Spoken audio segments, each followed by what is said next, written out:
Welcome to the College Investor Audio Show, where we talk about the biggest issues impacting millennial money, from student loan debt to side hustles to building wealth. We will show you how to get out of debt so that you can build real wealth for the future. Hello, welcome to the show today. Our topic: who gets institutional merit grants at private colleges? Let's get to it. So parents of college-bound children who are considering high-cost private non-profit colleges often wonder how to qualify for institutional merit grants. These grants may or may not really be based on merit, but rather function as a discount on the cost of attendance. Students who want to increase their chances of receiving an institutional merit grant at a private nonprofit four-year college should apply to moderately selective colleges, especially higher-cost colleges, have stellar grades and test scores, of course, pick wealthy parents, do not take a gap year, and enroll in college full-time.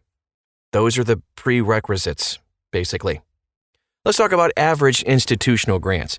So based on data from the 2015 and 2016 National Post-Secondary Student Aid Study, that's catchy. 80% of students at private nonprofit four-year colleges receive grants, an average of $15,820 per recipient. Not bad. But this includes grants from sources other than the college itself, like federal Pell Grants. More than half of the students, 57%, receive institutional grants, an average of $16,027. This includes institutional merit-only grants, institutional need-based grants at just a tick over $12,000, and institutional non-need grants, just a little over $6,000 as the average. Combining the institutional merit-only and non-need grant categories, 44% receive institutional non-need and merit-only grants, an average of $12,008. The institutional non-need grants include institutional grants that are not based on need or merit, like tuition and fee waivers for faculty and staff. So the institutional merit-only grants theoretically are based on some type of merit, like an academic or athletic talent, but may also include other criteria, such as the student's status as a full-pay student. So, more than a third, 36%, of students at private nonprofit four-year colleges get institutional merit-only grants, an average of $12,060 per recipient. The median, $11,000. A quarter of the students who receive institutional merit grants get $16,000 or more, and 10%, $21,600 or more. Whew! So which colleges actually award institutional merit grants? The most selective, Harvard, Princeton, MIT, do not award institutional merit grants. Surprise, surprise. All of their financial aid is awarded based on financial need, not merit.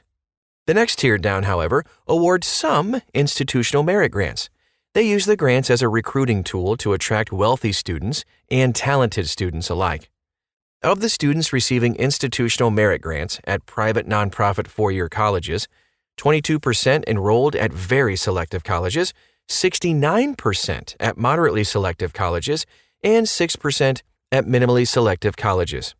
Also, 3% at open admission colleges, just in case you're wondering. The odds of receiving an institutional merit grant at a private nonprofit four-year college are 30% at very selective colleges, 52% at moderately selective, 19% at minimally selective colleges, and 9% at open admission colleges. These figures, of course, are overall averages. The odds of receiving merit grants varies by college within each category. The average merit grant also varies by type of college, from $13,853 at very selective schools to $7,700 at open admission colleges, probably correlating with the cost of attendance. Private nonprofit four-year colleges that offer online classes are less likely to offer institutional merit grants, 45% versus 21%. This is especially true of colleges that provide their entire program online, 44% versus just 4%. Let's touch on a few things about institutional merit grants based on academic merit. We have tables and graphs galore inside of this article If you just copy and paste the title of this podcast into the search bar at thecollegeinvestor.com, you'll see a complete breakdown on all the different GPAs and average institutional merit grants based on all of this stuff. But I'm just going to touch on a few key points here. Of students who receive institutional grants, more than half have a 3.5 to 4.0 GPA. A quarter have a 3.0 to 3.4. Just 9% have 2.5 or a 2.5 to 2.9 GPA rather, and just 5% have a 2.0 to 2.4 GPA. And that leaves 1% have less than a 2.0 GPA. So we also have a table about SAT scores, and of the students receiving institutional merit grants, a third have below average SAT scores. 40% have SAT scores, about 1,000 to 1,199. 22% have SAT test scores of 1,200 to 1,399, and 5% have SAT test scores of 1,400 to 1,600. The lower percentage of students with the 1,400 to 1,600 SAT, by the way, who receive institutional merit grants, that's probably due to these students being more likely to enroll at more selective colleges. Now we move on to the next topic of the day, institutional merit grants based on income. Students from wealthier families are more likely to receive institutional merit grants at private nonprofit four-year colleges.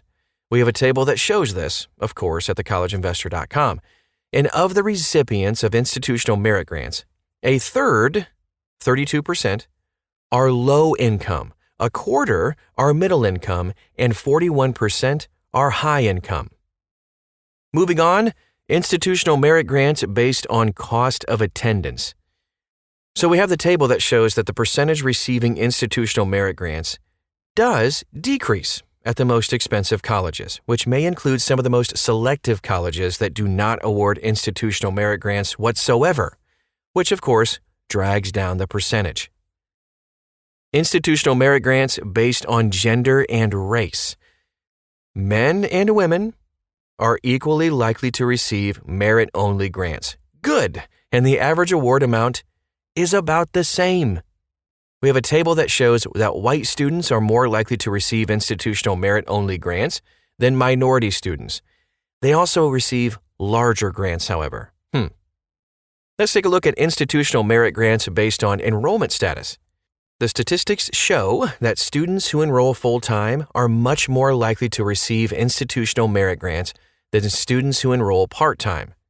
Students who take a gap year are also much less likely to receive institutional merit grants, and the grants are actually lower for them too. Taking a look at institutional merit grants based on dependency status. So we see that dependent students are more likely to receive institutional merit-only grants than independent students. They also receive larger grants. At moderately selective colleges, 66.8% of dependent students and just under 19% of independent students receive institutional merit-only grants.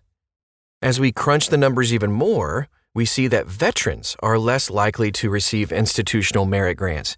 Veterans are automatically independent, so they're less likely to enroll in bachelor's degree programs too.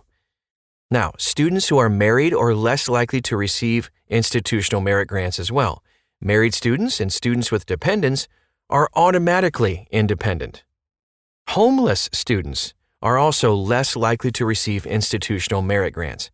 Homeless students are automatically independent.